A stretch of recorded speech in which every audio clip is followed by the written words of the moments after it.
নমস্কার। আজকের বিষয় যে অভ্যাসগুলোতে আমাদের মস্তিষ্কের কার্যক্ষমতা বাড়বে।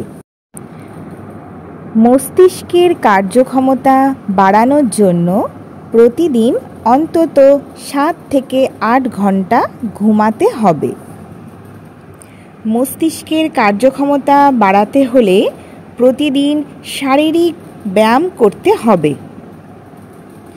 মস্তিষ্কের কার্যক্ষমতা যদি বাড়াতে চান তাহলে প্রতিদিন পর্যাপ্ত পরিমাণে জল পান করতে হবে। ওমেগা 3 সমৃদ্ধ খাবার খেতে হবে, যেমন আখরোট, পেঁপে, সামুদ্রিক মাছ। এইগুলো মস্তিষ্কের কার্যক্ষমতা বাড়ায়। প্রতিদিন কিছু সময়ের জন্য ধ্যান করতে হবে। মস্তিষ্কের কার্যক্ষমতা বাড়াতে হলে প্রতিদিন কিছু সময়ের জন্য গান করতে অথবা শুনতে হবে। ভিডিওটি ভালো লাগলে অবশ্যই লাইক করবেন।